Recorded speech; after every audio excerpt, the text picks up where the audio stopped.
ये कौन है जो ना चाहने पर भी हालात जबरदस्ती पाप करा देता है? पहली कदम पर यदि इसे रोकना सीख गए तो बाहर निकल जाएंगे, क्योंकि ये खिलाड़ी किसी और के नहीं, हरि के ही हैं। भगवान चीख चीख के वर्णन कर रहे हैं, ऐसा मत करो इसका परिणाम ये है, ऐसा करो इसका परिणाम ये है। तो जो कह रहे हैं करो वो तो हम कर नहीं रहे, जो कह रहे हैं नहीं करो वो हम कर रहे हैं। तो उसका जब परिणाम आता है तो हम भगवान को कोसते हैं।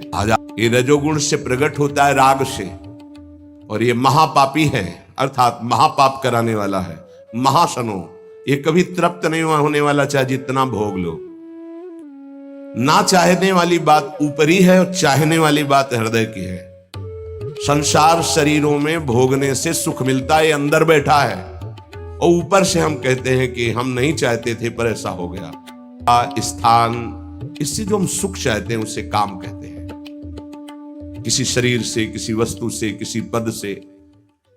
इस काम में शब्द तो एक है पर इसके दोष अनंत हैं। शब्द है काम, और अनंत पापाचरण कराने की इसमें सामर्थ्य है। काम में इसमें अनंत विकार भरे हुए हैं। जब तक मनुष्य के भीतर ये बात बनी रहती है कि शरीर भोग से, वस्तु भोग से, पद भोग से हम सुखी हो जाएंगे, तो ये काम पाप ही कराता रहता है। प्रारब्ध से शास्त्र निषिद्ध कर्म जो किए उनका फल आता है सुख दुख। अगर शास्त्र प्रतिपादित है तो सुखद आएगा, शास्त्र विरुद्ध है तो दुख आएगा। लेकिन ये जो हमसे पाप करा रहा है, ये कोई प्रारब्ध नहीं करा रहा, कोई काल नहीं करा रहा, कोई ईश्वर नहीं करा रहा। काले कर्मे ईश्वरे मिथ्या दोष लगाए, ये हमारी चाहत करा रही, अंदर बैठी है। शरीर के भोगों से सुख मिलता है, ये अंदर घुस के बैठ गया है, और यही हमसे पाप करा रहा है। तो जब जानकारी हो गई तो फिर पाप क्यों हो रहे हैं? जब जानकारी हो गई कि काम पाप करा रहा है, तो हम इस जानकारी का प्रयोग क्यों नहीं कर पा रहे हैं? ज्ञान ढक गया है हमारा, जो ढका हुआ ज्ञान, ये प्रकाशित, ये काम में नहीं आएगा। अब जो ही भोग इच्छा प्रकट हुई, धुआं पैदा हो गया। भोगों की ना भोगों, पाप तो नहीं बन जाएगा। धुआं है, इसका मतलब अग्नि है, ज्ञान है उसके अंदर। अब अगर उस समय उसको सत्संग मिल जाए, कोई संत की बात चलने लगे, उसका चिंतन वो रोक पावे, तो मानो फूंक मारना है। जैसे धुआं उठ रहा है, 1 2 3 फूंक मारो, आग लग गई, प्रज्वलित हो गया, बच गया। पाप तो नहीं हो जाएगा, कहीं गलती तो नहीं हो जाएगी, पर वो धुआं है, नहीं भोग लेते हैं, अवसर मिला है, समय मिला है, भोग लेते। ये उस समय उसको चाहिए, तत्काल कोई सहयोगी चाहिए विवेक का। परमार्थिक मार्ग में धुआं पैदा कर देगी। साधक अगर सावधान हुआ तो तत्काल प्रयासरत हो जाता है इस धुएं को हटाने के लिए। फूंक मारने का मतलब कीर्तन शुरू हो गया, वो सत्संग शुरू हो गया, किसी संत के पास तत्काल बैठ गया, उसकी वाणी सुनने लगा, वो धुआं खत्म हुआ। फूंक लगी, आग जली, धुआं खत्म, ठीक निर्णय हो गया। नहीं नहीं, ऐसा नहीं करना। अरे अन्य शरीरों की अपेक्षा मनुष्य शरीर सर्वश्रेष्ठ है, इसमें विवेक है, हम कैसे ऐसा पशुवत आचरण कर सकते हैं? नहीं, अरे मन नहीं, तेरी सलाह नहीं। अब वो फूंक रहा है, आग पैदा कर रहा है, ज्ञानाग्नि पैदा कर रहा है। पर बहुत प्रवीण साधक नहीं, उससे प्रवीण मन है, वो सुख को सुख मानकर भोगने की लालसा प्रबल होने के कारण वो धुआं नहीं हटा पा रहा, वो उसी में और राग कर रहा है। प्रथम अवस्था में हटा लिया तो हटा लिया, नहीं दूसरी अवस्था में बहुत ही भयानक स्थिति हो जाएगी। ऐसी कामना का वेग बढ़ा तो ये भूल गया कि मैं साधक हूं। अंतःकरण में इतना महत्व पैदा हो गया कि विकलता हो गई उसके अंदर। अब यही उसके पतन का कारण बन गया। इतना महत्व बढ़ गया कि निर्णय करने की क्षमता खत्म हो रही है कि मैं एक साधक हूं, मैं उपासक हूं, पापाचरण नहीं करना चाहिए। ये किसी का भी हो सकता है। पहली दशा बहुत जल्दी हटा जा सकता है, फूंक मारी हट गया, आग पैदा हुई ज्ञान की। नहीं नहीं, ऐसे तृतीय अवस्था में ये पता ही नहीं रहता मैं गलत कर रहा हूं या गलत करने जा रहा हूं। विवेक ही काम नहीं करता, वो उससे सुख और अपना जीवन मान लेता है। ये सर्वनाश करने वाला काम। सम्मोह माने मूढ़ता, घोर मूढ़ता, कुछ निर्णय करने की सामर्थ्य नहीं रह गई। पशुवत, एकदम पशु। अब उसमें जब वाणी खुलेगी तो झूठ, आचरण होंगे तो कपट, व्यवहार होगा तो बेईमानी, कर्म होगा तो अन्याय और पाप,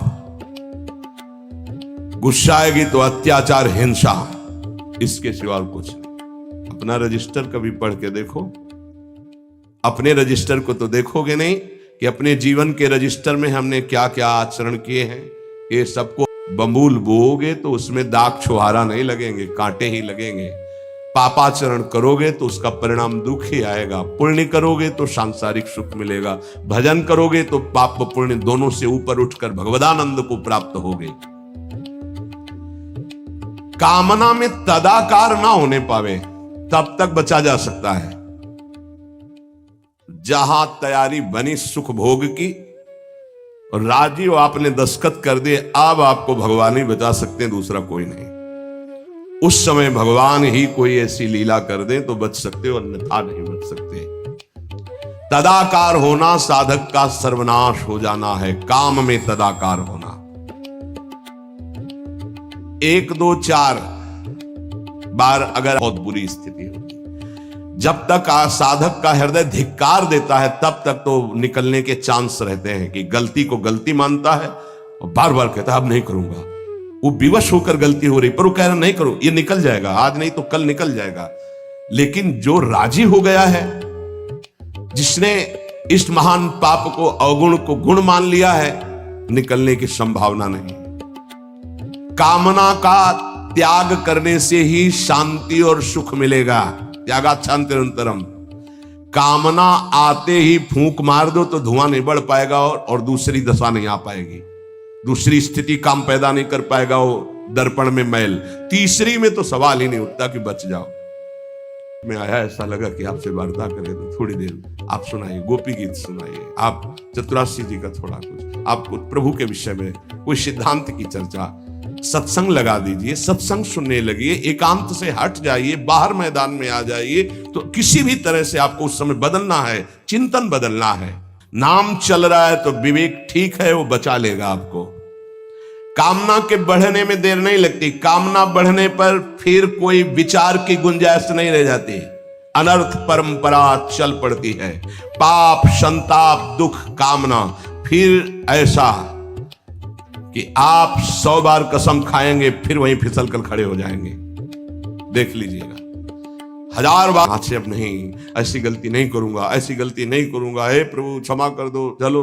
और जहां फिर क्षमा हुआ तो फिर वो जब हृदय में उमगन आई तो फिर उधर ही की तरफ भागता है। फिर वो ऐसी दीवाल बनवाते हैं, चुनवाते हैं आसपास कि रास्ता बचेगा तो एक ही, हरि शरणम, दूसरा रास्ता नहीं। इसीलिए भगवान का आश्रय लेकर भक्ति करने वाला उपासक बहुत जल्दी विजय प्राप्त कर पाता है इन विकारों पर, अन्यथा मार के गिरा देते। बहुत बड़े विजयी योद्धा हैं, काम, क्रोध, लोभ, मोह, मद, मत्सर, हरि बचावे। वैसे कहा भी है हरि ने कि मामेवे प्रपद्यन्ते माया में ताम तरन्ति, मेरी शरण में आ जाओ तो बच जाओगे। ये काम, क्रोध, लोभ, मोह, मद, मत्सर ये किसी और की सामर्थ्य से सामर्थ्यवान नहीं, मेरे स्वामी की ही सामर्थ्य से सामर्थ्यवान है। जिस दिन हमारा अहम धूल धूसरित हो जाएगा तो 1000 के बाद भी हम उन पर विजय प्राप्त कर लेंगे। इसलिए किसी भी स्थिति में कोई भी उपासक निराश तो होवे ना। प्रशंसनीय वो है जो इस समय विकार से लड़ रहा है, हर विकार को रौंद रहा है और अपने हृदय की मलिनता को सामने रख रहा है। कौन है हृदय की मलिनता को रखता है? प्रशंसनीय वो है इस समय जो अपने जीवन को संभाल ले। भगवान की असीम कृपा है उन उपासकों पर जो यौवन अवस्था को पवित्र करके चला रहे हैं। देख रहे हैं, उनके लिए तुम सह रहे हो, उनके लिए सह रहे हो। समस्त विषयों का आक्रमण साधकों के हृदय में, तो क्या जाने विषय पुरुष, जो मनाया सो खा लिया, जो मनाया देख लिया, जो मनाया भोग लिया, जो मनाया सूंघ लिया। चलो एक साइड में आके देखो तब तुम्हें पता चलेगा। इसलिए हमारी प्रार्थना मानना, कभी भी किसी भी स्थिति में उदास, निराश और कदम पीछे मत हटाना। आखिरी श्वास तक योद्धा दुश्मन को परास्त करके विजय श्री की आशा रखता है। और हमारी आशा इसलिए पूरी होगी कि हमारे साथ प्रियालाल है, नागरी दासी जन्म जितायो बलिहारी बलिहारी। सही जी थोड़ी जाते भी, सही जी तो जरा सी बात हुई ना तो तोप बना करके वो अपना रजिस्टर देखो पूरा काला, कभी नहीं वो देखेंगे लौट के। हाँ एक बिंदु अगर कहीं छिट्टी आ गई है ना तो वो हल्ला मचा देंगे, साधक ऐसा साधक है। 1000 बार परास्त होने पर भी हमारा वो उदासीपन नहीं आना चाहिए, निराश नहीं होना चाहिए। चूक गए, इस बार भी चूक गए, आगे बढ़ेंगे, रौंदेंगे हम हरिनाम के बल से। हरसि हरिनाम जपत जय, निराशा नहीं आनी चाहिए अंतिम श्वास तक, क्योंकि युद्ध किसी साधारण से नहीं हो रहा, भगवान की शक्ति से संपन्न ये षड विकार हैं, कोई छोटे मोटे। तो भक्त के ऊपर क्यों आक्रमण करते हैं? उसके अहंकार का नाश करने के लिए, शरणागति पुष्ट करने के लिए। ये अनुभव की बात कह रहा हूं। शरणागति में जहां कच्चाई होती तो वीर योद्धा घेरते हैं आसपास, तो हमारा मन भागता है प्रभु की शरण, त्राहिमाम, तो कहते आओ, हम ही ने तो लगाया है इनको, नहीं हम ना लगाते तो तुम अहंकार से फैल जाते, आओ। सच्ची कह रहे हैं, ये काम क्रोध लोभ हमारे बड़े सहायक हुए।